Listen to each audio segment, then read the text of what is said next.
Boa noite, boa noite. Boa noite a você em casa que nos acompanha. Obrigado pela tua presença, obrigado pela tua audiência. Boa noite aí, plateia VIP, que está aqui com a gente, um grupo seleto, né? Pessoas aí que estão nos acompanhando mais de perto, que vão fazer perguntas, né? Disseram que estão afiados para fazer pergunta hoje. Eu quero cumprimentar vocês, agradecer por esse momento aqui que nós vamos compartilhar com vocês muito conhecimento, muita coisa que vocês não vão encontrar lá no texto da lei diretamente, ou não vão encontrar num livro, o que há pouco ainda não te falaram sobre o direito do trabalho. E que eu quero, rapidamente, nos poucos minutos que eu vou passar com vocês essa noite, quero tratar com vocês dessas situações aí do direito do trabalho. Então, pessoal, veja, eu pensei alguns conteúdos muito simples, muito diretos, para mostrar para quem é profissional de RH, de contabilidade, para quem é empresário, alguns riscos, alguns passivos que você não percebe que você tem dentro da tua empresa. Que você no dia a dia você não toma esse cuidado. Porque é uma coisa que você considera muito simples. E ali você pode estar ocultando, então, um passivo trabalhista que você mesmo ignora. Mas, Ariel, como que você, então, vai vir aqui e vai falar isso abertamente e gratuitamente? Olha, gente, são mais de 20 anos de experiência. São mais de 20 anos vivenciando como profissional de RH e como advogado, questões trabalhistas que me levaram a verificar situações práticas muito simples, que são negligenciadas e que, por vezes, criam processos, e processos milionários, como eu vou falar aqui para vocês. Né? Você, quem sabe, não sabe, né? Você não tem esse conhecimento, mas antes mesmo de você contratar, antes mesmo de você contratar um empregado, você já tem responsabilidade civil, você já tem responsabilidade penal. Você pode, sim, sofrer um processo crime por questões que aconteceram mesmo antes de você contratar o empregado. Tá certo? E é isso que eu quero compartilhar com vocês. Veja, foram mais de 6 mil processos nesse período. São mais de 10 mil horas só em sala de aula. Então, eu tenho muita coisa para compartilhar, mas em 1 hora aqui com vocês, selecionei a dedo alguns conteúdos, porque é muito pouco aquilo que eu posso transmitir, mas eu quero entregar tudo, e eu espero que você esteja com caneta e papel na mão, porque você vai ter que anotar. Algumas coisinhas você vai ter que anotar, não tem jeito. Tá certo? Pessoal, eu quero agradecer aí a todos que estão assistindo, mas eu quero fazer um convite especial para você ir além de assistir. Eu quero que você vá ali e curta. Tem aí no vídeo, embaixo você vai ter um positivo, um like. Vai ali, dá um like, curte. Compartilha. Vai na flechinha, compartilha com alguém que pode fazer sentido participar dessa jornada, a jornada da blindagem trabalhista. Tá certo? Se você não é inscrito no canal, aproveita nesse momento. Antes de eu entrar no conteúdo, para você não se distrair, para você não se perder, vai ali, né, se inscreve, ativa o sininho, para sempre que tiver um novo vídeo, você ser notificado. Conto com vocês. Dá o like e compartilha. Tá certo? O pessoal diz que projetou já aí na tela, está aí para vocês, em algum lugar da tela, para vocês seguirem aí o meu Instagram. Lá no meu Instagram eu compartilho diariamente conteúdos, semanalmente boto um vídeo um pouquinho mais longo sobre alguns assuntos trabalhistas, e você vai poder ir lá no direct, lá nos comentários, deixar a tua impressão, fazer tuas perguntas. Então, conto com vocês, ok? Deixa o like, compartilhe com alguém que faça sentido. E esse evento não estaria acontecendo não fosse o apoio, né, um apoio muito importante de algumas entidades, de algumas instituições que eu quero agradecer aqui, agradecer pontualmente. Eu quero agradecer especificamente a Federação das Empresas de Transporte Rodoviário de Cargas de Santa Catarina, na pessoa do senhor Ari Rabaioli, nossa federação aqui do estado de Santa Catarina. Quero agradecer também a Transpocred, que é a nossa cooperativa de crédito do transporte rodoviário de cargas. Quero agradecer a UCEF Faculdades, que está nos apoiando, a Única Assessoria Contabilidade e Transporte, né, então também estão nos prestigiando aí. Nós temos uma lista longa, né? Nós temos a Company, que aí, os profissionais, eles que fizeram tudo isso aqui, são os responsáveis, então meu agradecimento à Company, que ele esqueci de alguém, todo mundo agradecido. A Conjovem, né, o grupo de jovens empresários e sucessores do transporte rodoviário de cargas. Então, me perdoem se eu esqueci de alguém, mas por quê? São apoiadores que andam com a gente. Não são só apoiadores de um evento. né? Então, o CEF é uma história de mais de 10 anos, FETRANSESC, CITRAN, Transpocred. Então, são parceiros, né? A Company, hoje, nos organizando com o evento, trabalhou o dia inteiro para que isso aqui estivesse acontecendo. Tá certo? Meu muito obrigado. Gente, nesse momento, vamos entrar, então, no que interessa. Vamos entrar no assunto propriamente dito, que é o meu primeiro ponto que eu quero tratar com vocês, é dessa situação que antecede o contrato de trabalho. Você, se é empresário, principalmente empresários, profissionais de RH talvez já tenham esse conhecimento, mas você que é empresário e me assiste, preste atenção. Antes de você escolher o candidato, não é nem de você assinar a carteira de trabalho dele, é antes de você dizer assim, ó, vai ser você que eu vou contratar. Antes disso, você já está sujeito à responsabilidade civil e mesmo à responsabilidade penal, dependendo de como foi o teu processo seletivo. Vamos antes do processo seletivo. A abertura da vaga, o teu anúncio de vaga, pode gerar uma responsabilidade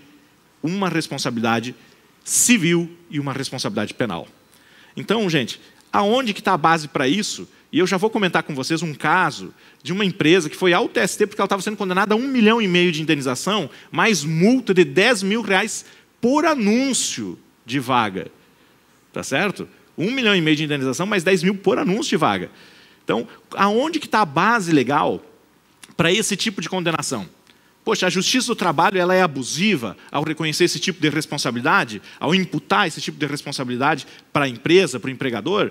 Ou será que isso já está no direito e as empresas, por vezes, acabam esquecendo ou deixando de aplicar aquilo com o rigor que deveria estar sendo aplicado? Bem, isso já está. E está lá na Constituição. A base de tudo isso está lá no artigo 5º da Constituição, que diz que todos são iguais perante a lei. Mas não só isso. Ela diz que todos são iguais perante a lei e que é inviolável. Ou seja, eu não posso, de jeito nenhum, macular, atingir, ofender alguns valores de qualquer ser humano. E especialmente quando for contratar num processo seletivo como meu empregado. E vejo que está escrito lá, são invioláveis a intimidade, a vida, a honra e a imagem. E por que eu estou dizendo isso? Vocês já viram um anúncio de vaga? Já abriram um classificado de jornal? Ou vão lá numa página? Vai numa página aí de anúncio, entra online e dá uma navegadinha rápida no Google, você vai encontrar lá aqueles anúncios. Contrata-se. E contrata-se o quê? E vem lá, secretária.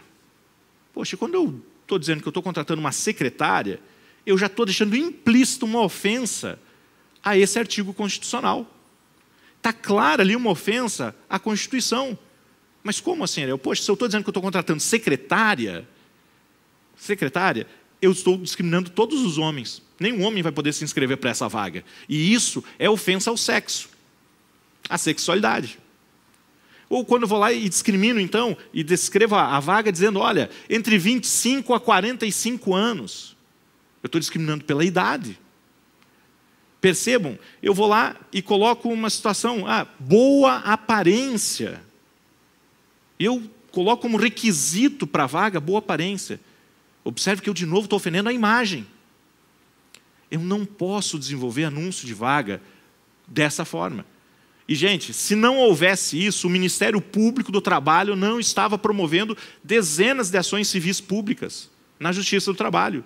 Se não houvessem vagas com essas discriminações no dia a dia, o Ministério Público do Trabalho não estava movimentando diversas ações a esse respeito. Então, se o Ministério Público está movimentando ações a esse respeito, é porque existem anúncios de vaga com esse conteúdo. Ariel, e como que eu faço um anúncio de vaga? A gente já chega ali na frente, eu vou falar um pouquinho melhor como então fazer um anúncio de vaga de uma maneira mais adequada, com critérios objetivos. Porque eu tenho que descrever a vaga que eu tenho e não a pessoa que eu quero. Esse é o erro. É que eu começo aqui a imaginar, eu quero que seja assim, quero que seja assado, quero que tenha isso, que tenha aquilo, e eu começo a descrever a pessoa ideal. Não é isso, eu não tenho que descrever a pessoa, eu tenho que descrever, eu tenho uma vaga aqui, essa vaga é assim, assim, assado. Quem está interessado nessa vaga? Porque, do contrário, o que eu atraio para mim? Uma responsabilidade civil. Eu tenho que indenizar todos aqueles candidatos que deixaram de participar porque eu os discriminei. Eu começo a ter que indenizar todos aqueles homens, por exemplo, que estavam interessados naquela vaga no setor administrativo, Só que eu discriminei aquela vaga como secretária. Eu queria uma mulher ali para aquela vaga, e não um homem. Então, observem, esse é o meu risco. Esse é um risco latente, que desde 88 não é nenhuma novidade no direito brasileiro. Mas somou-se a essa norma constitucional uma norma muito importante. A Lei 9.029, de 95, é uma lei que veio para tratar do mercado de trabalho da mulher, mas que hoje se estendeu, e se estendeu bastante. Né? A aplicação dela se dilatou para abranger várias outras situações de discriminação. Vários outros aspectos. E essa lei é aplicada, né, na terminologia jurídica, analogicamente a outros casos de discriminação. Tá certo? E é uma legislação que prevê dentro dela uma figura criminosa. E não só ela, a gente vai chegar ao Código Penal e vai ver que tem também uma outra figura criminosa nesse momento de contratação, de admissão de um empregado. Observem que a Lei 9.029, no seu artigo 1º, diz que fica proibida a adoção de qualquer prática discriminatória e limitativa para efeito de acesso à relação de emprego ou manutenção, ou seja, na contratação ou no desligamento, qualquer um dos dois momentos, por motivo de sexo, origem, raça, cor, estado civil, situação familiar ou idade. Tá? E ele segue algumas coisas. E daí vocês vão dizer, poxa, Ariel, mas ninguém anuncia uma vaga querendo discriminar. Ninguém anuncia uma vaga querendo praticar um crime ou querendo pagar uma indenização civil. Eu sei, é verdade. Eu só acompanho empregadores e já são mais de 20 anos que eu só sento desse lado da mesa. Só sento do lado da mesa da empresa. Então eu conheço muito bem as dores do empresário. Eu sei que o empresário não tem essa maldade. Mas muitas vezes, por má orientação, descreve uma vaga, um anúncio de maneira errada. E atrai, sim, uma responsabilidade civil, quiçá uma responsabilidade penal. Já imaginou você responder um processo crime por uma circunstância inadequada num processo seletivo? Você não precisa disso. Então, o que você precisa? Você precisa de profissionais bem orientados, bem treinados dentro da tua empresa. Profissionais atualizados, profissionais que estejam preocupados com o teu negócio e não com o salário deles no fim do mês. Profissionais que pensem na empresa e que tenham essa preocupação de fazer a discriminação da vaga de uma maneira correta. Porque senão você, empresário, vai responder sim. Porque você quem assina. É você quem responde. Tá certo? Mas, pessoal, eu preciso saber o seguinte. Está fazendo sentido o que eu estou falando até esse momento? Eu vou pedir para vocês nos comentários colocarem ali só um S. Só um S. Sim, Ariel, sim. Porque eu já vi anúncios de vaga inadequados no jornal, já vi anúncios de vaga inadequados na internet, ou lá na empresa, ou numa antiga empresa que eu trabalhei, já vi isso. Faz sentido o que eu estou falando? Ou esses anúncios só eu e o Ministério Público que temos visto? As empresas, os profissionais de RH não têm visto anúncio de vaga com problema. Só põe um S ali nos comentários, ali no chat. Põe um Szinho para mim, para ver se faz sentido. Olha, temos aí várias pessoas aí colocando o S. Agora, para quem, Ariel, não, eu não acho que isso aí não faz sentido, não. Nunca vi isso. Não acho que isso seja um problema. Põe um N ali, só para a gente ter uma ideia aqui, gente. Eu estou acompanhando aqui os comentários, só para mim ter uma ideia do público aí, se isso faz sentido. Tá certo? E por que eu pergunto isso? É porque é uma coisa tão simples. Vamos lá. Eu preciso ter um processo de indenização ou um processo crime por uma coisa tão simples? Que é eu criar um formulário de anúncio de vaga, padronizar o formulário, e toda vez que eu vou publicar uma nova vaga, eu já tenho aquilo padronizado? Ou seja, é um serviço que se eu parar para pensar e fazer bem feito ele uma vez, nas próximas vezes eu vou poder economizar tempo? Então pensem comigo, né? Então temos vários S aqui, não entrou nenhum não. Que bom, gente, que bom que está fazendo sentido para vocês. Vamos continuar aqui? Então veja, essa Lei 9.029, ela traz no artigo 2º já uma conduta criminosa, um tipo penal. Ok? Ou seja, quem infringir esse dispositivo, não é que ele vai só sofrer um processo, ele vai arriscar fazer um curso de canarinho.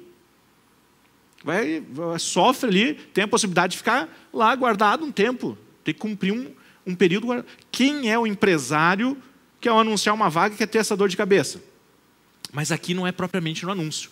Aqui a gente tem que deslocar o pensamento para algumas situações em que, no anúncio de vaga, ou em alguma situação de promoção ou de rescisão, existe da mulher questões atinentes à maternidade, ou seja, algum procedimento de esterilização, algum teste de gravidez na admissão, na contratação da mulher, ou se incentiva dentro da empresa qualquer programa, né, de controle de natalidade. Então, o artigo 2º, ele vem aqui, basicamente, né, eu não tenho como ler toda a lei para vocês, né, eu peguei só o principal trecho aqui, e o artigo 2º diz o seguinte: constitui crime as seguintes práticas discriminatórias: a exigência de teste, exame, perícia, laudo, atestado, declaração ou qualquer outro procedimento relativo à esterilização ou ao estado de gravidez. Isso quer dizer que no meu processo seletivo, muitas vezes, se eu colho material biológico, imagine que eu estou colhendo sangue. Se eu destino esse material para algum tipo de teste que tenha correlação com gravidez, isso é crime. Tá? Observe o seguinte: eu posso colher material biológico para fazer exames adequados à função que vai ocupar. Então, por exemplo, eu trabalhava, meu início de carreira foi dentro da então Sadia, hoje BRF, e lá nós fazíamos exame, por exemplo, de hepatite B. Por quê? Os nossos profissionais iam trabalhar normalmente com pérfuro cortante, com facas. Poxa, eu tinha que saber se esse cara tinha algumas doenças ali, porque o produto, o alimento, teria um problema. Eu posso fazer esse teste? Posso. Ele me autoriza a coletar o material, me autoriza a fazer o exame e autoriza que o resultado do exame venha para mim, porque senão o resultado do exame tem que ir para ele. Lembra, o material é dele, a saúde é dele. O resultado do exame é dele, não é da empresa. Mas a empresa está pagando, sim, mas não torna a empresa dona. O exame continua sendo dele. Então, ele tem que me autorizar a coletar o material, a fazer o exame e que o resultado do exame venha para mim. Legal? Agora, imagine que eu colhi o sangue, mas eu vou querer fazer também um teste, não é? Para ver os hormônios ali, como é que está se comportando, e eu faço um teste de gravidez. Crime. Nesse momento, eu cometi um crime. Okay? E a empresa está sujeita a uma situação, né, a uma situação de um processo crime. Mas aí, Ariel, quem que responde? Olha, são várias pessoas que respondem numa situação dessa. Primeiro, o dono da empresa. Segundo, o profissional de RH que determinou a realização do exame. E terceiro, a depender da situação, o profissional do laboratório. Tá? Então, observem isso, gente. Observem isso. É uma coisa muito simples. Fez um exame que não estava autorizado. Crime. Mas não envolve um profissional só, envolve vários. Ok? Então, esse é um problema. Felizmente, essa situação de gravidez a gente tem visto cada vez menos. Mas num passado não muito distante, aqui em Santa Catarina, nós tivemos o nosso tribunal julgando, por exemplo, uma situação de um empregador que aplicou justa causa à sua secretária porque ela casou. Veja, é para situações como essa que essa lei foi criada, porque abusos com relação às mulheres no mercado de trabalho. Não vou nem comentar acerca da exigência da justa causa, né, porque a secretária casou, não vou entrar nisso, mas eu trouxe aqui para vocês alguns exemplos, rapidamente, só para mim ler aqui mesmo para vocês, de critérios discriminatórios na contratação de qualquer profissional. Aparência, experiência superior a 6 meses. Gente, isso tem muito. Anúncios de vaga com 2 anos de experiência, com 1 ano de experiência, tem muito. Eu não posso exigir mais que 6 meses. Ok? Comprovação cadastral, ou seja, os antecedentes, SPC, Serasa, antecedentes criminais, antecedentes penais. Já vou falar um pouquinho mais só sobre isso. Tá? Exame toxicológico. Tem situações que a lei autoriza, tem situações que a lei não autoriza. Testes incompatíveis, sem ligação com o cargo, realização da atividade prática. Eu vou explicar muito rapidamente isso aqui para vocês. Por que eu digo vou explicar muito rapidamente? Porque eu me detenho numa análise aprofundada desses e de outros exemplos que toma muito tempo. Né? Só esse assunto que nós estamos tratando hoje aqui, rapidamente, eu costumo levar aí 4 a 6 horas numa formação que eu tenho sobre departamento pessoal, né, para profissionais de RH e departamento pessoal. Então, eu vou ser realmente muito sintético, porque isso, numa formação adequada, levaria muito tempo. A aparência, eu já comentei com vocês, ofende a imagem. Legal? Agora, exigência de experiência superior a 6 meses. CLT discrimina. Eu não posso exigir mais que 6 meses. Está lá, está na lei, está escrito. Não se discute. Tá certo? A comprovação cadastral. Comprovação cadastral, eu vou fazer uma ressalva. Tá? Vou fazer uma ressalva. Eu posso exigir comprovação cadastral de antecedentes criminais, de SPC, de Serasa? Depende. Eu estou contratando uma profissional que vai trabalhar no meu financeiro. Uma profissional que vai gerenciar as minhas contas bancárias, vai ter senha, vai ter token, vai ter, enfim, vai fazer movimentação bancária. Me interessa saber se essa profissional ela tem algum problema financeiro, Serasa, SPC, interessa plenamente, eu posso e devo exigir a comprovação cadastral. Posso e devo porque tem total pertinência com o cargo dela, tem total pertinência com o que ela vai fazer. Como é que eu vou contratar alguém que está sendo cobrado, está sendo premido, está tendo uma força moral externa muito forte sobre ela, para que ela pague as suas dívidas, e daí eu vou botar o meu dinheiro na mão dela? Quanto tempo vai levar para ela se ver tentada a pegar o meu dinheiro e pagar a conta dela? Não leva muito, então eu posso exigir comprovação cadastral. Agora, isso quer dizer que eu posso exigir, então, comprovação cadastral, SPC, Serasa, de todo mundo na empresa? Para a secretária, para o office boy, para todo mundo? Não. Para aqueles cargos que vão operar com dinheiro. A mesma coisa o exame toxicológico. Motorista profissional, eu posso usar, a lei diz, posso exigir exame toxicológico. Posso e devo. Ok? Agora, vamos imaginar uma outra situação. Um vigilante. Trabalhei com uma empresa de vigilância. Vigilante passa lá, noite toda, está lá com uma arma carregada. Né? Eu sempre brinco. Imagina o seguinte, chegou meia-noite e ele resolveu fumar um cigarrinho do capeta. Né? Fumou um cigarrinho lá. E o cara começa a ver gnomo de madrugada e começa a querer dar tiro dentro da empresa. Não, né? Não é possível. Não posso trabalhar uma coisa dessa. Não tem como, gente. O cara está armado, guardando patrimônio. Né? Ele pode gerar um risco à vida. Exame toxicológico. Exame toxicológico. Com que periodicidade, Ariel? A periodicidade que eu, empresário, julgar pertinente. Posso, inclusive, fazer exame de surpresa? Posso. Posso fazer exame de surpresa. Diz, ó, gente, todo dia vão ter 6 empregados aqui que vão ser contemplados, vão ser selecionados, vão fazer o exame. Ah, mas não é todo dia, toda semana, todo mês, a cada 2 meses, a cada 3 meses, não sei. A empresa é tua. Defina. Você define o que é risco dentro da tua empresa. Você é o gestor dentro da tua empresa. Mas posso fazer isso? Pode. Pode sim. Pode e deve. Ok? Outra situação. Eu falei do exame de gravidez. Eu não posso exigir exame de gravidez na contratação. Vou fazer uma ressalva. Imagine que eu estou contratando um profissional que vai operar um equipamento de raio-x. Esse profissional que vai operar o equipamento de raio-x, se ela é uma mulher e ela estiver grávida, a radiação ionizante do equipamento vai deformar o feto, pode gerar câncer, pode inclusive levar ao óbito do feto. Eu posso exigir um exame de gravidez dessa profissional que vai operar o equipamento?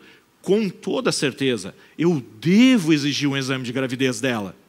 Por quê? Porque eu quero proteger um eventual o feto que pode estar ali. Então, essa é uma discriminação positiva. É uma discriminação que eu faço para proteger a vida. Devo exigir exame.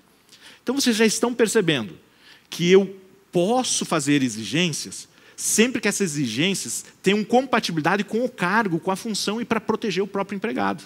Tá certo? Então, vamos só para uma última situação aqui, que são a chamada atividade prática. O que é atividade prática? Eu contrato o sujeito, seleciono ele, né? Faço todo um processo seletivo, e ao final do processo seletivo digo, olha, fiquei com vocês 3. Né? Peguei 3 pessoas aqui, digo, vocês são os melhores candidatos para a vaga. Só que é o seguinte, para mim decidir realmente quem que eu vou contratar, vocês vêm trabalhar 2 dias, vocês ficam trabalhando ali e eu vejo quem trabalha melhor. Porque currículo aceita tudo, porque eu quero ver como é que você se encaixa aqui na empresa, e no final dos 2 dias eu contrato só um. Poxa, e os outros 2 que trabalharam 2 dias para mim? Não, mas esses aí estavam em seleção. Não, não é possível isso, tá, gente? Não é possível. Quando eu coloco o empregado, fazer o trabalhador, né? Mas ele é um candidato. Mas eu coloquei ele botou a mão na massa, naquele momento mágico, alguém balançou um pozinho mágico ali em cima dele e ele virou empregado. Por quê? O direito do trabalho, ele entende o seguinte, não é quando você termina o processo seletivo, não é quando você assina a carteira, não é quando você assina o contrato, não é quando você chama ele e diz, você é meu empregado. É no momento em que ele trabalha que ele vira empregado. No instante mágico que ele trabalhar, ele virou empregado. E se você botou ele numa atividade prática, ele trabalhou. E se ele trabalhou, adivinha, ele virou teu empregado. E se ele virou teu empregado, trabalhou 2 dias, e agora você desliga ele da empresa. Você tem que pagar aviso prévio de 30 dias. Você tem que pagar multa de 40% do FGTS daqueles 2 dias, que não é nada, mas tem que pagar. Está entendendo? O direito do trabalho não se interessa pela forma, pela formalidade. O direito do trabalho se interessa pela realidade. O que aconteceu? Tá certo? Então, tomem cuidado com o chamado teste prático. Tá? Então, o teste prático, que é a realização da atividade prática, é um problema. Certo? Pessoal, eu sei que está indo bastante coisa, estou falando bastante coisa, e vocês podem estar preocupados. Essa apresentação que estou usando, eu vou enviar lá no grupo do WhatsApp para vocês. Se você que está assistindo não está no grupo do WhatsApp, procura os links aí, tá? E entra lá no grupo do WhatsApp. Está sendo projetada aí a máscara para vocês, tá? É o QR Code, então você pega a câmera do celular e você direciona a câmera do celular para a máscara que está aparecendo na tela, e aí, com essa máscara, vai ativar um linkzinho, você clica ali, você vai ser direcionado para entrar no grupo do WhatsApp. Lá no grupo do WhatsApp eu vou disponibilizar esse material da aula. Ariel, mas o material da aula? Não só o material da aula. Ariel, eu não quero ficar vendo transparência e tal, isso não é prático. Beleza, eu preparei um mapa mental, um resumo gráfico, tá? Que numa folhinha você vai ter o resumo da aula toda. Tá? Então, você vai conseguir ter ali o resumo numa folha de papel de tudo que a gente está falando aqui hoje. Tá certo? Agora, gente, para nós finalizarmos essa primeira etapa falando de admissão e a gente ir para a segunda etapa que vamos falar da jornada, eu quero trazer para vocês o artigo 297 do Código Penal. Ok? E o artigo 297 do Código Penal, crime, numa outra situação que eu sei que é muito frequente. Muito frequente. E eu sei também que o empresário não sabe. O empresário não conhece. Certo?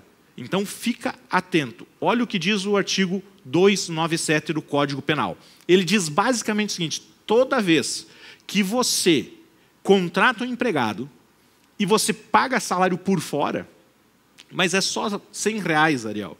É só durante a experiência, Ariel. Não interessa. Você pagou R$1 de salário por fora, você cometeu um crime. Crime, direto. Ah, mas é uma reclusão baixa, pequena, Ariel. Olha, está escrito ali, né? Que vai ser falsificar no todo ou em parte o documento 2 a 6 anos. 2 a 6 anos. Tá? 2 a 6 anos de prisão. Salário por fora. Ah, na minha empresa não acontece. Que bom. E que não aconteça. Porque salário por fora gera crime. Mas só isso, Ariel? Não. Se eu anotei lá na carteira de trabalho dele, eu anotei errado o salário, eu anotei errado o cargo, eu mascarei alguma coisa na jornada, nas informações que eu transmito via e-social para o Ministério do Trabalho, para a Previdência Social, todas essas situações o artigo 297 caracteriza como condutas criminosas, passíveis de prisão de 2 a 6 anos. Só para você entender, se quer a transação penal com cesta básica, com serviço comunitário, não se aplica. Não se aplica, porque a pena vai ser sempre maior que 2 anos. Tá certo? Não se aplica. Ok? Então, o tal do salário por fora, o tal do anotar o cargo um pouquinho diferente, o tal de não anota a experiência, só assina a carteira depois que passar a experiência, crime. Crime. Ariel, mas eu, empresário, não tenho que saber disso. Sim, mas você tem que saber quem é o profissional de RH que tu põe dentro da tua empresa. Tu tem que saber quão atualizado e quão preocupado ele está com o teu negócio. E eu treino profissionais de RH há mais de uma década. E tem poucos no mercado. Eu sei porque os meus clientes estão sempre procurando. Sempre procurando. Tem poucos bons profissionais de RH. Então, se tu tem um bom, segura. E se tu não tem um bom, treine, capacite, forme o profissional dentro da tua casa. Agora, não sai para a internet procurando o curso mais barato, porque você sabe que quem faz o mais barato não te entrega o melhor. Não se engane, não engane você mesmo. Invista bem o teu dinheiro, porque quem paga mal paga 2 vezes. Essa é uma máxima que você já deve conhecer. Então tome cuidado, porque o artigo 297, eu vou ler só aqui o parágrafo 3º, diz o seguinte: nas mesmas penas incorre quem insere ou faz inserir na carteira de trabalho e previdência social do empregado ou em documento que deva produzir efeito, né, fazer prova perante a previdência social, declaração falsa ou diversa daquela que deveria ter escrita. Então, sempre que eu maquei qualquer coisa na carteira de trabalho do empregado, eu caio nesse tipo penal, me sujeito a um processo penal, me sujeito à prisão de 2 a 6 anos. E você não precisa disso. Porque você precisa de inteligência trabalhando a teu favor. Ariel, mas eu quero pouco encargo. Então, ótimo. Existe como você pagar menos encargo. Existe forma, seja no direito tributário, seja no direito trabalhista. Seja com uma boa gestão de pessoas no teu departamento pessoal, no teu RH. Agora, o que você não pode fazer é deixar de inserir as informações para economizar e se submeter a um processo crime. E o Ministério Público do Trabalho, cedo ou tarde, vai apertar para esse lado. Então, pegue. Se tu quer economizar, economize com inteligência. Economize da maneira certa. Ok? E você já não pode dizer que nunca ninguém te avisou, que nunca ninguém falou. Nas mesmas penas, né, vai acabar incorrendo todo aquele que omitir alguma coisa nos dados pessoais do empregado, na remuneração, né, ou quanto à vigência do contrato, a prestação de serviço, enfim, eu não vou ficar aqui dando uma aula de direito penal e lendo o Código Penal para vocês. Mas essa primeira parte era isso. Era para te orientar sobre alguns riscos que você tem na seleção dos teus empregados, alguns riscos que você tem na contratação dos teus empregados e que pouca gente fala. Pouca gente fala. Então, espero que eu esteja contribuindo para trazer consciência, para que você olhe de uma maneira diferente para a gestão de pessoas, para os teus profissionais de RH, tá certo? Porque você pode responder pela conduta deles. É você, empresário, quem vai responder, tá certo? Pessoal, nesse momento, mandem as perguntas aí no chat, mandem aí nos comentários. Eu fiquei com uma dúvida, tá? Fiquei com alguma situação aí que eu não entendi direito. Ou, pera lá, eu quero saber se é bem isso que eu ouvi mesmo. Põe aí a tua dúvida, manda a tua pergunta. Se nós não conseguirmos responder aqui e agora, amanhã no meu Instagram eu vou abrir uma caixinha de perguntas e lá eu vou lançar as perguntas que não foram respondidas aqui e eu vou fazer um vídeo respondendo todas elas no meu Instagram. Tá ok? Tem como botar aí o QR Code para a galera seguir o meu Instagram?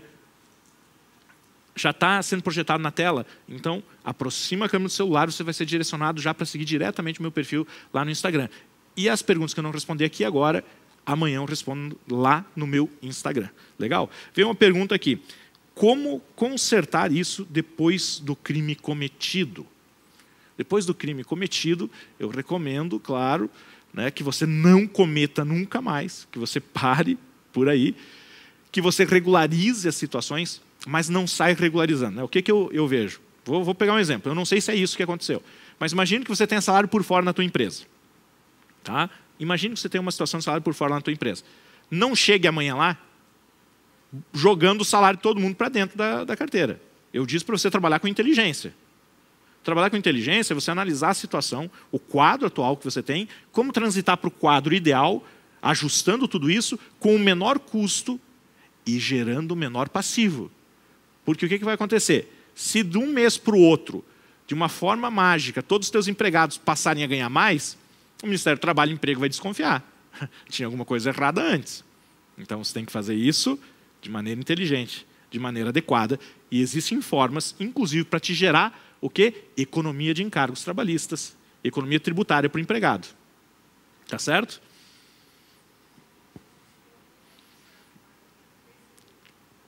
Como anunciar vaga para PCD? Veja, toda a vaga de trabalho anunciada na empresa deve haver em algum local daquele anúncio de vaga o indicativo que aceita-se candidatos portadores de deficiência para aquela vaga. Mas, Ariel, é uma vaga de motorista. Como é que eu vou botar PCD de dirigir caminhão? Amigo, você vai olhar o PCD que vem. Veio um PCD, daqui a pouco ele tem um laudo de PCD, mas a limitação funcional dele permite dirigir. Nós temos aqui no Detran de Chapecó, aqui, nós temos um motorista profissional PCD registrado no nosso Detran. Tá certo? Ministério Público do Trabalho, Ministério do Trabalho, Justiça do Trabalho, olha aqui, só tem um motorista PCD no Detran Regional de Chapecó. Então, não tem PCD suficiente para as empresas de transporte rodoviário de cargas. Não tem, tá certo? Eu sei, conheço todas as teorias, todas as explicações, todos os argumentos para defender a contratação de PCD, mas não tem, tá? Gente, vamos lá, tem mais uma perguntinha aqui, deixa eu só ver. Teste de volante para motorista profissional é crime? Não, não é crime, mas você não pode botar ele fazer uma viagem. Você pode dizer o seguinte, vamos pegar o caminhão aqui e nós vamos fazer um percurso de 20 quilômetros agora e eu vou testar, quero ver tua habilidade no volante. Mas você não pode pegar, olha, eu vou te testar aqui, tem uma viagemzinha aqui para Itajaí, você faz essa viagem para mim e eu vou ver como é que você foi. Não. No momento que ele está fazendo uma viagem para você, ele está trabalhando para você, ele é teu empregado. Tá certo? Eu vou pedir, se veio mais perguntas ali que eu talvez não consegui acompanhar, o pessoal anota, eu tiro um print da tela do YouTube, ali, dos comentários, que daí amanhã eu vou respondendo. Por que eu vou fazer isso, gente? Eu tenho que dar sequência aqui, porque nós temos mais conteúdo aqui para vocês hoje. Ok? Espero que vocês estejam gostando do conteúdo. O conteúdo de quarta-feira, particularmente, para mim é o meu preferido. Tá? Então, já vou dar um spoiler aqui. Eu vou tratar agora algumas coisas especiais sobre jornada. Amanhã eu vou tratar sobre salário e remuneração, ok? Sobre rescisão de contrato. E na quarta-feira eu vou tratar sobre aspectos comportamentais, sobre gestão de emoção, inteligência emocional e também sobre motorista rodoviário, né? O motorista profissional no transporte rodoviário de cargas. A legislação do motorista. Então, vai ter muito conteúdo nesses 3 dias aí. Compartilhem com alguém que possa se interessar sobre esses conteúdos. Compartilhe com alguém que possa se interessar sobre esses conteúdos, que possa fazer sentido para eles. Traga mais gente, tá certo? Veja, é um conteúdo aqui que eu estou ministrando para várias pessoas aí, online e presencial, de maneira gratuita e que eu tenho certeza faz sentido para quem atua nesse segmento. Porque eu estou nesse segmento há mais de 20 anos e eu vejo muito pouca gente falando disso. Tá certo? Vamos aí na sequência? Nosso próximo assunto. Nós temos um vídeo, gente. Eu esqueci. Tem um vídeo aí. Vamos encaixar, então. Peço aí para o pessoal trazer. Por que um vídeo? Porque você não me conhece. E você pode estar dizendo, olha, qualquer um pode montar um cenário desse e trazer aí alguma coisa, falar alguma coisa. Tá certo? Mas se você fizer uma busca no Google, você já vai me conhecer. Esses meus 20 anos de experiência deixaram um rastro, tá certo? E com toda certeza as pessoas que vão entrar falando aí são pessoas muito conhecidas que você vai fazer algum sentido para você ouvir o que essas pessoas têm a dizer. Tá certo?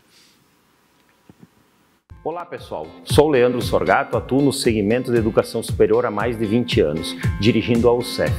Hoje gostaria de falar a vocês sobre a atuação do Dr. Ariel, que atende a nossa instituição de ensino há mais de 10 anos de forma comprometida. Foco na prevenção, nas orientações iniciais e muito conhecimento na área trabalhista. Dr. Ariel, esse é o assino embaixo, esse eu garanto. É um profissional de muita qualidade. Forte abraço a todos. Então, são clientes aí que mais de 10 anos. Mais de 10 anos. E eu tenho alguns clientes no escritório que têm essa longa trajetória. Tá certo? Empresas que a gente ajudou justamente em situações como essas que eu estou falando aqui. Empresas, quando a gente entrou lá, faziam algumas poucas coisas que não estavam tão conformes. E não é porque não havia intenção. É porque muitas vezes só se desconhecia. Tá? E a gente mantém essas empresas porque os meus clientes não têm processo trabalhista. O juiz do trabalho me vê pouco na justiça do trabalho. E eu percebo que muitas vezes eles olham para mim e dizem, poxa, né? Eles olham até com um certo olhar assim, de complacência, poxa, querido do Dr. Ariel, né? Ele tem pouco cliente, ele deve ganhar pouco dinheiro, ele vem pouco aqui na justiça do trabalho. Porque o pessoal tem muito uma cultura de que advogado tem que ganhar dinheiro com processo. Eu ganho dinheiro evitando processo. Eu ganho dinheiro evitando passivo trabalhista. Eu ganho dinheiro evitando problema. Eu ganho dinheiro dando tempo para que o empresário pense em gerir um negócio dele e não se preocupando com problema. Tá certo? Essa é a maneira. E a gente tem mais um vídeo, mais um empresário aí, né? Vamos rodar mais um vídeo nesse sentido. Eu sou Ivalberto Toso, sou diretor comercial da Toso Alimentos e também da Transportes Toso. Sou presidente do Citran. Estou aqui hoje para falar do Dr. Ariel. advogado que atende a entidade há mais de 10 anos, prestando seus serviços relevantes à nossa entidade.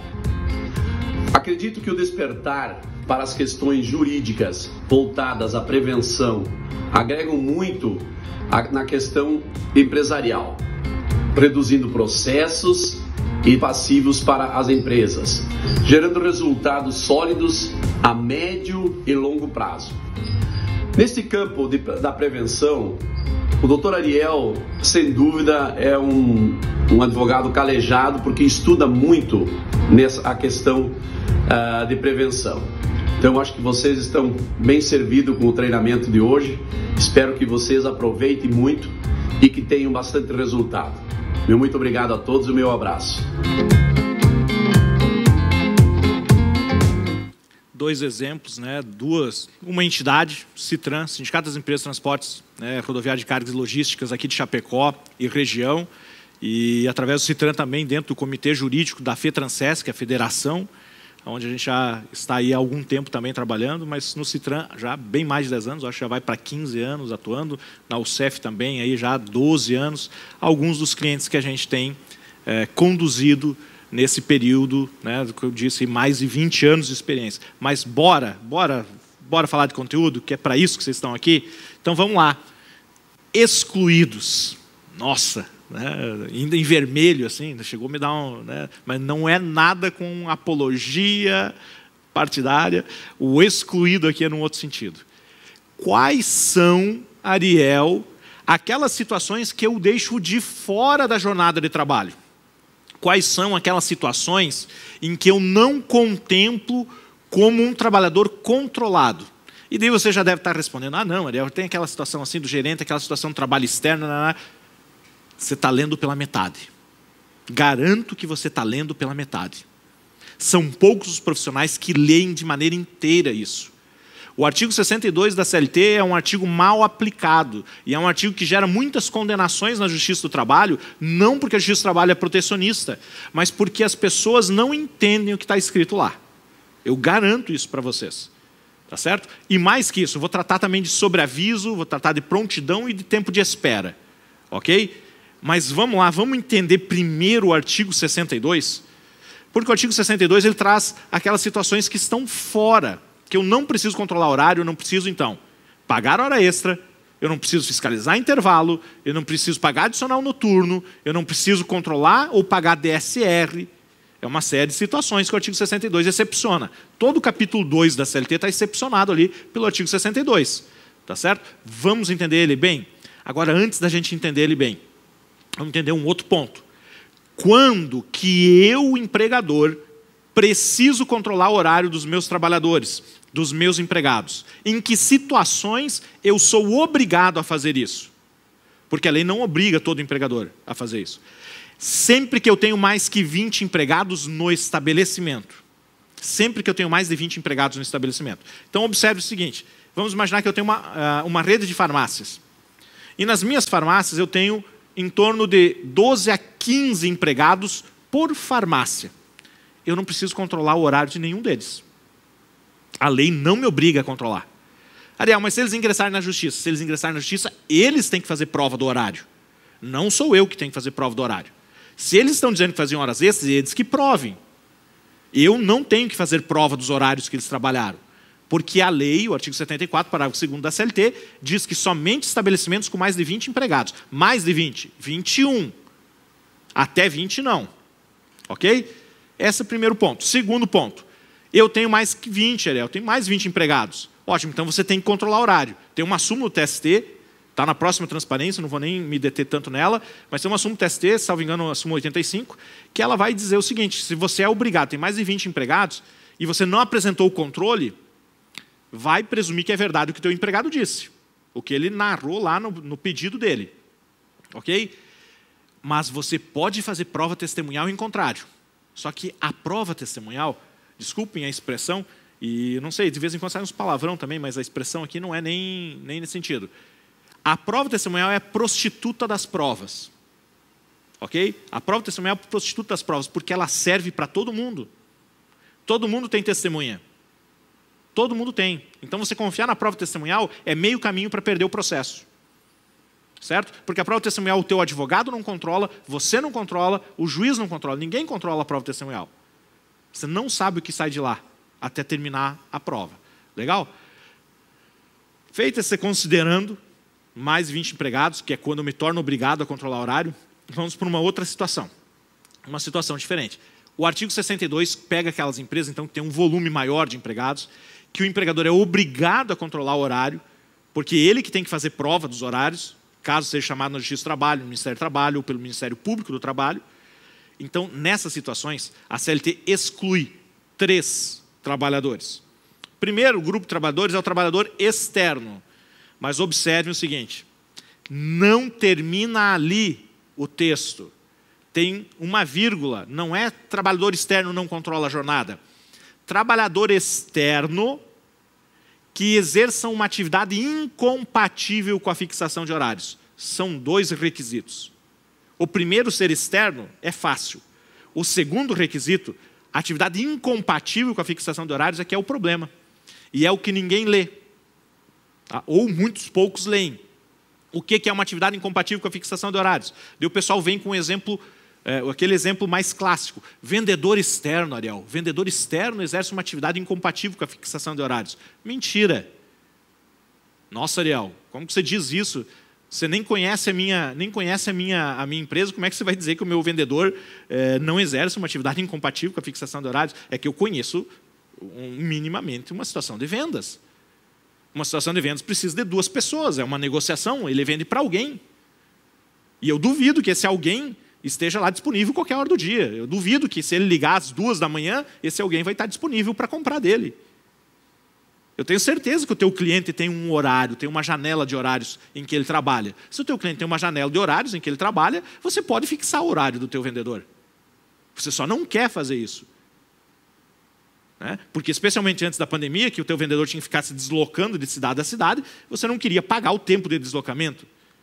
Certo? Essa é a realidade. A gente tem que ser bem... Eu estou sendo franco com vocês, sejam francos com vocês. Vocês não estão precisando falar nada. Só peço que vocês examinem aí. Ok? Observa a realidade de um vendedor externo.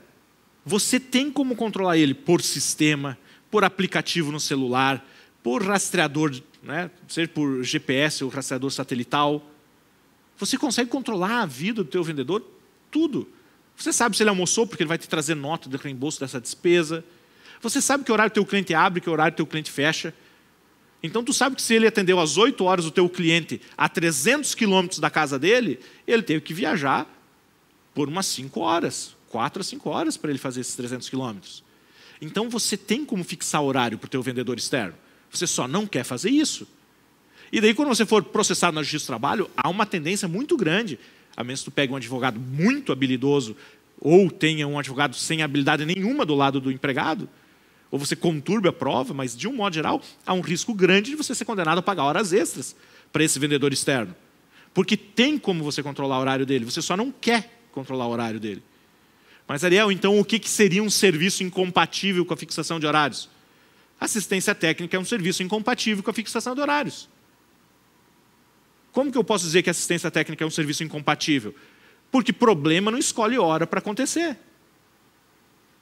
Ok? Vamos pegar assistência técnica aí, o pessoal da Celesc, o pessoal que trabalha com a área de telefonia, o pessoal que trabalha com a área de internet. Se a polícia agora, os bombeiros, ficarem sem telefone, nesse momento, nessa hora, são 9 e quanto aí, gente? Vamos lá, alguém me dá horário. 9h30. 9h30, o Corpo de Bombeiros ficou sem telefone aqui em Chapecó. O assistente técnico pode esperar para vir amanhã? Ele pode cruzar os braços. Não, estou no meu intervalo, interjornadas, eu tenho direito a repouso de 11 horas. Ele não pode fazer isso, gente. Os bombeiros têm que ir lá atender aquele troço, tem que deixar o telefone funcionando, nem que ele fique até as 3 da manhã. Eu posso prever quando vai acontecer isso? Não posso, então é incompatível, eu não consigo fixar a jornada para esse cara. Eu não consigo saber quando ele vai ter trabalho e quando ele não vai ter trabalho. Eu não consigo fixar e enrijecer a jornada dele. O vendedor externo eu consigo. Olha, vendedor, não adianta, o nosso cliente abre X hora, fecha X hora. Você tem que trabalhar aqui dentro dessa janela. Agora, o assistente técnico, eu não consigo dizer, não, só dá problema das 8 às 18. Depois das 18, os problemas param e esperam a gente outro dia. E isso vale para qualquer assistência técnica, máquina dentro do frigorífico, enfim, qualquer tipo de assistência técnica. Não prevê quando que acontece o problema. É o problema que determina a jornada. Não é a jornada que determina quando a atividade vai acontecer. A atividade influencia na jornada, não é a jornada que influencia na atividade. Vendedor externo, a jornada influencia na atividade, não é a atividade que influencia na... Então, a gente tem que fazer esse peso contrapeso. Então, primeira situação, não é trabalhador externo que está excluído da jornada. É o trabalhador externo em atividade incompatível com a fixação de horários. Legal? Eu tenho que pular aqui, gente. Jornada é um assunto interessante e nas formações aí que eu trabalho sobre jornada, a gente estende também, no mínimo, umas 8 horas falando só sobre jornada. Não tem como me aprofundar aqui com vocês. Então, vamos correndo para o segundo caso. Segundo caso, cargo de gestão. Putz, daí ficou fácil. Cargo de gestão, Ariel, então é o cargo de confiança? Sim, ele é muito conhecido como cargo de confiança. Tá? Cargo de gestão, encargo de gestão, cargo de confiança, chefia. Você pode chamar do que você quiser. Qual o problema? Não é o nome. Não é o nome. Não é a situação mágica de você botar um rótulo nele de gerente. Não é a condição mágica de você botar um rótulo nele de coordenador, de supervisor. Não é isso que gera um cargo de confiança. Não é isso que gera uma chefia. Quem que é chefe? Agora eu vou trazer o chefe para uma modalidade bem direta, bem simples. Chefe é quem pode mandar embora. Chefe é quem pode contratar. Chefe é quem pode chegar e punir. Chefe pode chegar e dar aumento. Chefe pode chegar e determinar férias. Chefe tem poder de decisão.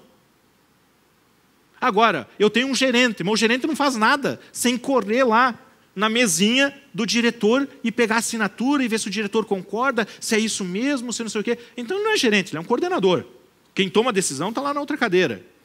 E ele só coordena as atividades aqui. Perfeito? Coordenador não é cargo de confiança. Ele não toma decisão, ele sugere.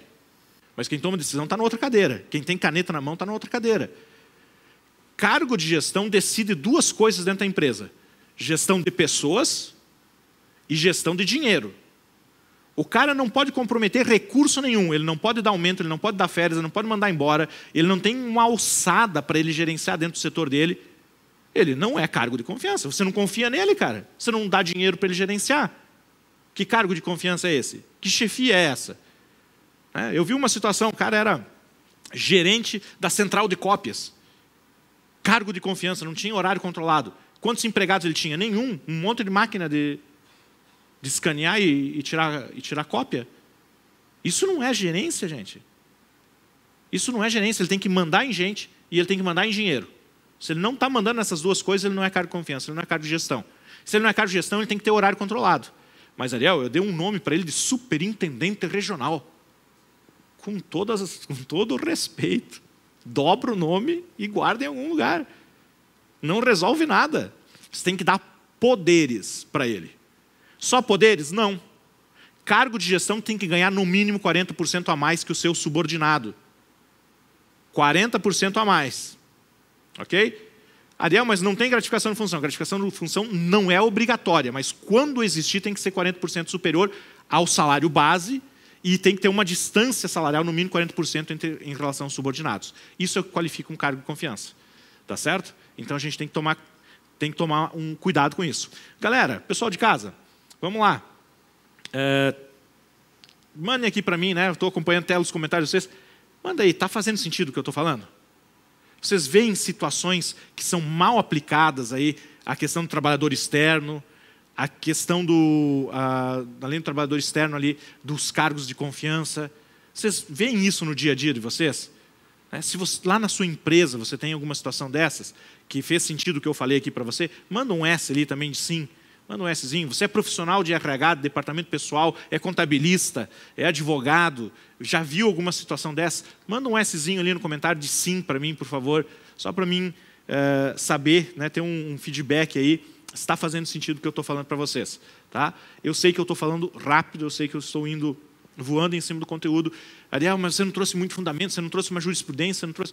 É que, gente, com o tempo que eu tenho aqui, eu não consigo, né? Eu tenho que ser muito direto no que eu estou falando, porque, como eu disse, né, as formações que a gente trabalha, lá em Direito do Trabalho, quando eu vou dar aula em Direito do Trabalho mesmo, na universidade, falando sobre jornada, eu fico uns 7, 8 encontros falando sobre jornada, metade do semestre falando sobre jornada. E aqui eu estou só pensando para vocês muito, muito rapidamente, né? Então, aqui tá vários S's, vários sims, né? Então, gente, a gente tem várias formações. Eu tenho formação em cima de salário, eu tenho formação em cima de jornada, eu tenho formação em cima de recrutamento e seleção, em cima de rescisão. Eu trato o direito de trabalho como um todo, né? O direito coletivo, a negociação coletiva, compliance trabalhista, enfim, formações, gente. Eu tenho dezenas, eu não vou ficar falando disso, não é para isso que eu vim aqui hoje. Eu vim aqui hoje para entregar conteúdo aqui para vocês e eu quero falar do último excluído do controle de horários. É o teletrabalhador. Esse está na moda, porque o teletrabalhador, o direito chama ele teletrabalhador, você hoje está chamando ele muito mais, né? O teletrabalhador mais comum hoje é o home office. É o trabalhador em home office. Trabalhador em home office ou o teletrabalhador, eu não preciso controlar a jornada. Aliás, eu disponibilizei, algumas semanas atrás, um e-book sobre home office. Disponibilizei para o pessoal gratuitamente um e-book, fiz uma live, tem lá no meu Instagram, procura lá, vai ter uma live onde eu explico tudo sobre o home office, tiro dúvidas, disponibilizei um e-book lá sobre home office, disponibilizei um e-book sobre justa causa, fiz uma live sobre justa causa, falando também um monte de coisa sobre justa causa. Procura lá no meu Instagram que você vai encontrar um monte de coisa nesse sentido. Mas o home office, o teletrabalhador, tá? O meu Instagram, vocês conseguem projetar aí de novo o QR Code? Mas é @ArielSilvaVanKischer, tá? Então, vão lá no meu Instagram, vocês vão localizar isso. Agora, falando do teletrabalhador, falando do home office, esse trabalhador, eu não tenho controle de horário dele. Por quê? Porque ele está lá na casa dele. E lá na casa dele, eu, empregador, não posso entrar e fiscalizar. Eu tenho limitações, no mínimo, a essa fiscalização. Eu sei que tem uma doutrina, tem jurisprudência, tem vários autores dizendo, não, porque o empregador pode botar câmeras, o empregador pode botar isso, botar... Não, eu entendo que câmera na casa do empregado eu não posso pôr. Lá é vida privada, lá é vida íntima, tá certo? A menos que ele tenha um lugar muito reservado, muito específico, que ele diz que é só ali que ele vai trabalhar e que eu consigo realmente fazer algum isolamento da vida dele, vida privada, vida íntima e da vida trabalho. Mas, normalmente, o trabalhador está lá no escritório onde, por vezes, ele está trabalhando, mas à noite, depois do trabalho, ele está fazendo coisas dele, privada. Eu não posso ter uma câmera lá. Não posso estar fiscalizando isso. E daí, como é que controla horários dele? Veja, ele pode estar trabalhando aqui, e daí o filho dele está lá na cozinha, pediu um sanduíche. Daí ele sai daqui, vai lá 5 minutos, faz o sanduíche para o filho. Daí ele volta a trabalhar aqui. Daí, ali a pouco, entra a esposa dele que chegou do trabalho. Daí ela precisa de ajuda para descarregar a compra do mercado. Daí ele sai dali, vai lá na garagem, pega a compra do mercado e descarrega. Gente, não tem como separar a vida privada do trabalho. Ele está 5, 10 minutos, 1 hora trabalhando, do nada ele vai lá, 5, 10 minutos em vida privada, mais 5, 15 minutos em outra coisa. Não tem como separar. Então, essa situação que eu não consigo separar a vida privada do trabalhador do trabalho dele, do tempo de trabalho, e eu não consigo estar lá fiscalizando, monitorando presencialmente, essa situação colocou o teletrabalhador, que são todas as situações de trabalho remoto, trabalho fora da empresa, mas em um ambiente físico restringido, isso tudo é teletrabalho, não é só o home office. Esse cara, ele não sofre controle de horários, ok? Um detalhe, uma dica aí sobre teletrabalhador. O teletrabalhador, eu tenho que ter contrato escrito com ele. Eu tenho que ter termo aditivo. Não é, não, Ariel, mas agora com a legislação do Covid, é só mandar para casa. Não. Não saiu nenhuma norma dizendo isso, tá? Muito pelo contrário. Você sempre tem que contratar por escrito ou aditivar o contrato de trabalho. Pessoal, vamos lá, vamos dar sequência no conteúdo, porque eu tenho uma promessa, um compromisso com vocês. Vai ser 1 hora, ou então muito pouquinho além de 1 hora que a gente vai ficar aqui, tá? Então, a gente já está indo aí para a finalização. Aqui está a súmula TST que eu falei do ônus da prova. Eu errei, eu achei que era a súmula 85, a súmula 338, mas eu não vou me deter falando dela. Vamos adiante. Vamos falar de algumas situações que são controvertidas e que geram questionamentos com frequência. Vamos falar de sobreaviso. Tudo bem, já está lá na lei, artigo 244, parágrafos, né, 1º, 2º, 3º, lá que vão tratar de sobreaviso, prontidão e tudo mais. Você já sabe que você tem que pagar o tempo de sobreaviso, mas isso não é jornada. Tempo de sobreaviso não é jornada. Isso quer dizer que o empregado pode, ao mesmo tempo, estar fazendo o intervalo dele, o descanso semanal dele, ou o intervalo de uma jornada de um dia para o outro dele, e, ao mesmo tempo, ele está em sobreaviso. Ele está em intervalo e está em sobreaviso. As duas coisas estão acontecendo. Ok? Mas toda a discussão que vem é quando que o cara está em sobreaviso. Porque tem uma coisa que inventaram aí, eu estou sem o meu aqui, né, já estou com abstinência, eu estou sem o meu celular. Né? Hoje a gente está com o celular. Me diz uma coisa, quem é que está inacessível neste exato momento? Você ir na tua casa, você está inacessível? O teu sócio, o teu cliente, o teu fornecedor, o teu empregado, o teu chefe, eles não podem te ligar agora? Sim, todo mundo que tem um celular está acessível 24 horas por dia. Então, como é que fica o sobreaviso, Ariel? Todo mundo está em sobreaviso hoje? Claro que não. Evidente que não. Nós não estamos mais na década de 1943. A CLT não pode mais ser aplicada naquela situação que existia lá. Então, todo o descompasso que existe na prática é o seguinte: quando que o cara está em sobreaviso? Porque o cara entra na justiça dizendo o seguinte: meu patrão tinha meu celular, ele me ligava a qualquer hora do dia, ele me ligava no fim de semana, ele me ligava depois das 6, sempre que ele me ligava, não sei o que. E daí ele vem, então se ele podia me ligar, se ele me passava a ordem, se eu tinha que ir lá responder o e-mail, se eu tinha que responder o WhatsApp, então eu estava em sobreaviso. Não estava. Desculpa, mas não estava. Está simulado pelo TST. O TST simulou a ideia de que não é o fato de poder haver esse contato, não é o fato dele ter sido chamado em alguma ou outra situação que gera o sobreaviso. O que gera o sobreaviso é quando você põe ele na escala. Né? Eu faço assim na escala porque eu lembro do mural que eu tinha numa empresa lá, que a gente botava no mural a galera que estava de sobreaviso, a galera que estava de plantão. Para gerar o sobreaviso, eu tenho que chamar e dizer: ó, senhor, hoje ou nesse fim de semana, você está em sobreaviso. Então, se acontecer algum problema, é você quem tem que responder. E esse cara, a partir desse momento, não pode desligar o celular, não pode ficar fora da área de cobertura, não pode beber, porque se ele beber e eu chamar ele para trabalhar, como é que ele vai vir grogue? Então, eu limito esse sujeito. Eu digo para ele: você é o sobreaviso. E a partir daquele momento ele tem que ficar na área, ele tem que ficar com o celular ligado, tem que ficar atento, não pode beber. Ele pode até andar ali dentro da cidade, ele pode visitar o pai, pode visitar os amigos, pode tudo. Mas com o celular atento, qualquer momento ele pode ser chamado e ele tem que vir. Não é que eu liguei para ele e ele não atendeu. Se eu ligar para o cara que está em sobreaviso e ele não atender, quando ele vier na segunda-feira, eu posso punir ele. Eu vou aplicar uma suspensão nele, porque ele deixou de cumprir a escala de sobreaviso que ele tinha que cumprir. Então, veja, eu coloco essa pessoa em expectativa de ser chamado. Eu sou direto, eu sou intencional, eu sou claro, eu dou uma ordem para ele. Você tem que estar disponível se eu te ligar. E o que é que eu vejo muitos empresários errando? É que o empresário diz o seguinte: qualquer um aqui pode ser chamado, viu? Não tem ninguém de sobreaviso. Só que de qualquer um aqui pode entrar na justiça reclamar sobreaviso. Porque você disse que todo mundo pode ser chamado. Não tem um aqui em sobreaviso, não coloco ninguém em sobreaviso. Mas todo mundo pode ser chamado. Aí você gera um passivo trabalhista danado para a tua empresa. Não erre nisso. Escolha 1, escolha 2, escolha 3, seja claro, seja direto. São vocês. Está aqui a escala. Está aqui os dias que um está aqui o dia que o outro está, e deixa claro. Ok? Deixa claro. Vai ser só com aquele grupo, você não contamina o grupo todo. Ah, não, Ariel, mas eu não tenho necessidade de sobreaviso. E, eventualmente, ocorrem algumas situações que me levam a chamar um ou outro empregado. Beleza, então você não coloca ninguém.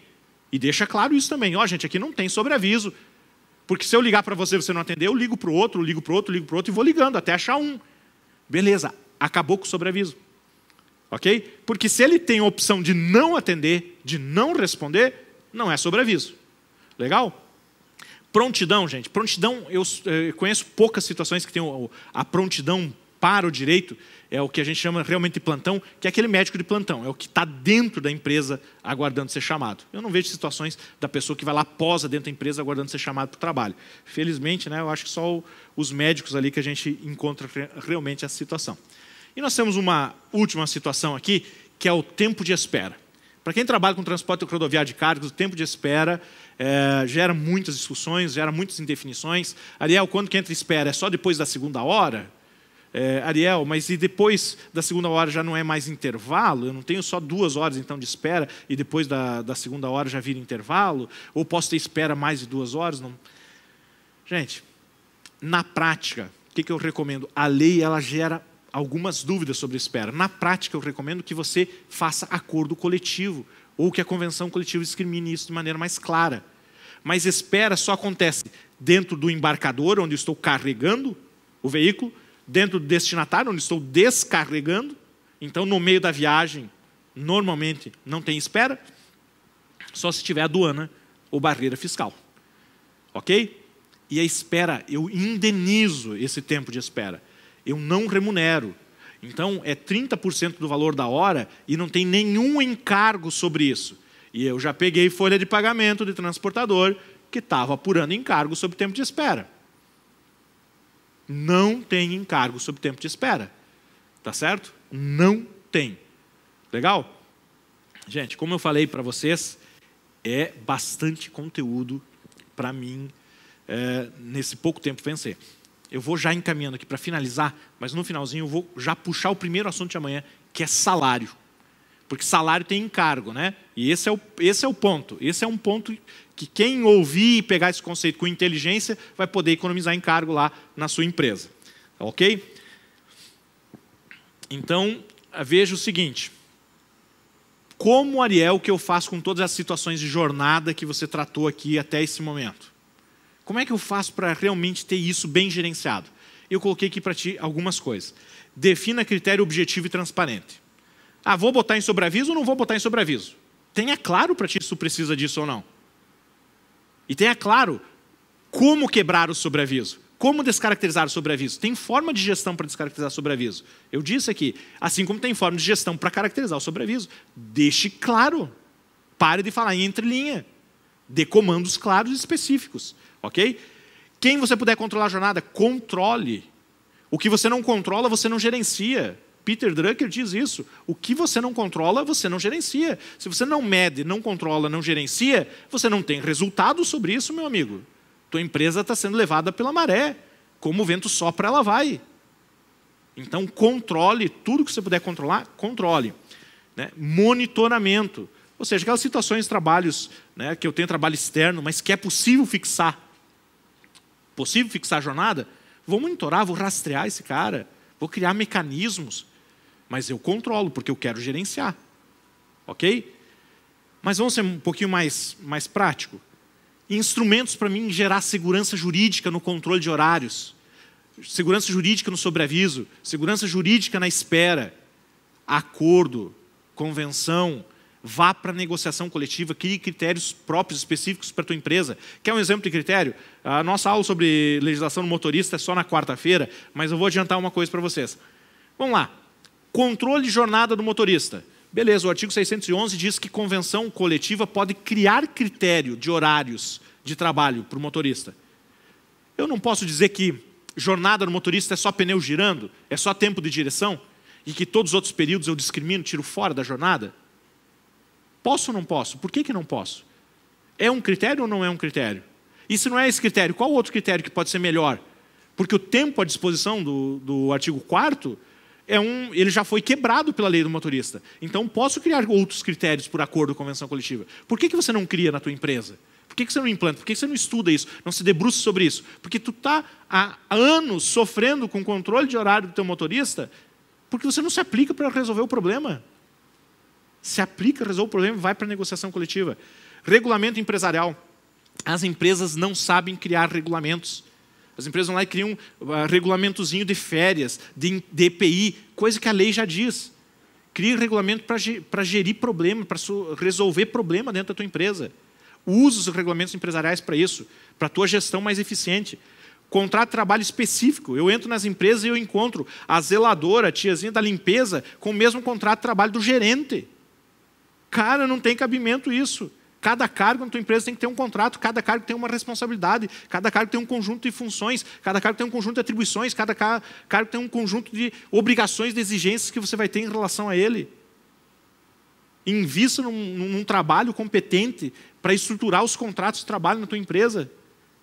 Senão você fica gastando dinheiro com outras coisas.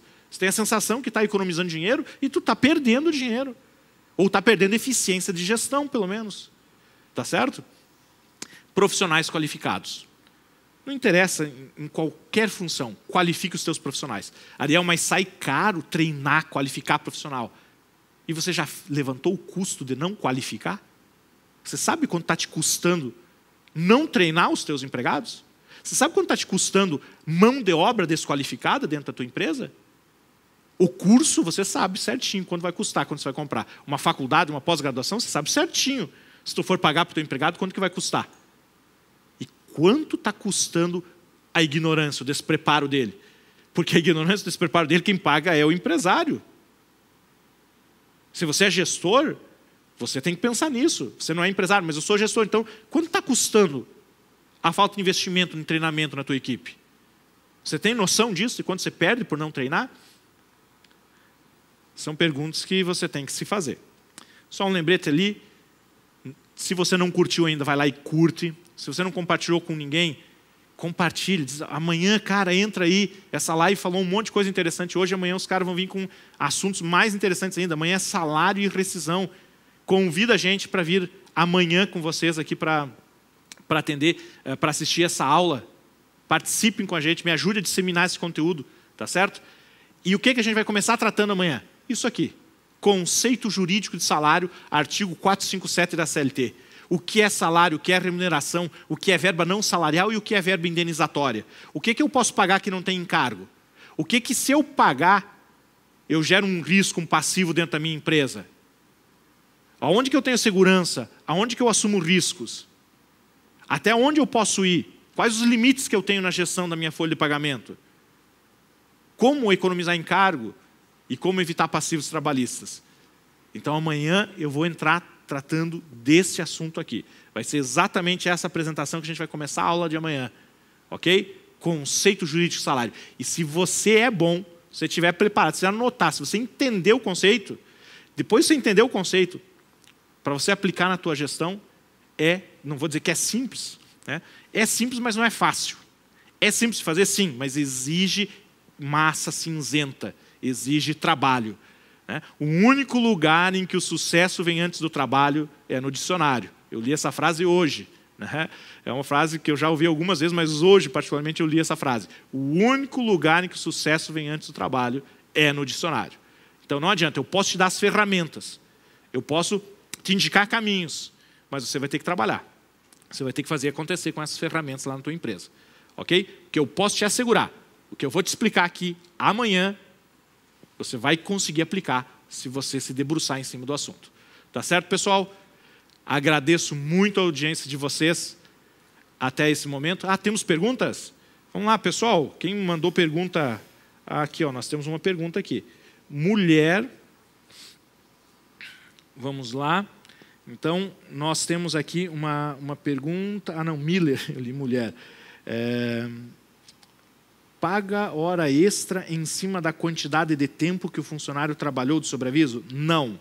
Período de sobreaviso não é hora extra. Não paga hora extra quando o empregado está de sobreaviso. Tem uma outra aí. Mas tempo limite de espera? Tem tempo limite de espera ou não? A lei fala 2 horas. Se não for exigida a permanência do motorista, ele está em intervalo. Mas e se for exigida a permanência? Continue em espera. Ok? Então não tem propriamente um tempo limite para espera. É um erro pensar. Tá? É um erro pensar que tem tempo limite para espera. Não tem tempo limite. Depende se eu exijo a permanência no veículo ou não exijo. E como tratar isso, Ariel? Você vai ter que normatizar isso de alguma forma. Eu sempre tenho recomendado negociação coletiva. Tenho buscado, me socorrido da negociação coletiva para essa finalidade. Vamos lá, que mais entra em pergunta aqui? A pessoa que está em sobreaviso recebe alguma bonificação, além do salário? Recebe. Ela recebe, essas horas que ela fica em sobreaviso, ela recebe um pagamento que corresponde a 1/3 do valor da hora trabalhada. Para cada hora de sobreaviso, 1/3 da hora trabalhada. Não confundo com tempo de espera. O tempo de espera recebe 30% do valor da hora normal, só que na espera esses 30% são indenização, no sobreaviso esse 1/3, que é 33%, são salário. Ok? Como ficam as horas extras do trabalhador em teletrabalho? Não fica, não tem hora extra para o trabalhador em teletrabalho, porque ele está na casa dele e não está sendo controlado nos horários dele. Então, não tem pagamento de horas extras, porque eu não consigo separar a vida privada da vida dele trabalhando, a menos que a empresa controle, a menos que a empresa instituiu lá um mecanismo de controle. Daí, se ele fizer hora extra, vai receber, evidentemente vai receber. Ok? Vamos lá, se temos mais alguma pergunta aí? Vamos lá, nenhuma pergunta mais? Daqui da plateia VIP aqui, foi alguma pergunta aí para trás? Bom, pessoal, nós vamos fazer o seguinte, eu vou pegar as perguntas que foram anotadas, o que veio aqui nos comentários, o pessoal aqui na galera VIP, e amanhã, lá no meu Instagram, eu vou fazer vídeos respondendo cada pergunta. Não vou deixar nenhuma pergunta sem resposta. Eu acredito que esteja a máscara aí projetada, para o pessoal que quer seguir lá no... a máscara do grupo VIP, certo, porque esse material que eu usei aqui na aula de hoje, e um resumo, né, uma espécie de mapa mental, ali numa página, um resumo de todo o conteúdo, eu vou deixar lá no grupo VIP, lá no WhatsApp. Então, você não está no grupo VIP do WhatsApp, aponta a câmera do celular para a máscara que está ali, para o QR Code, perdão, que está ali, aponta a câmera, vai abrir em algum lugar da tela do teu celular, vai vir um sinalzinho, você clica em cima, vai direcionar para você entrar no grupo VIP do WhatsApp, onde eu vou disponibilizar esse material. Legal?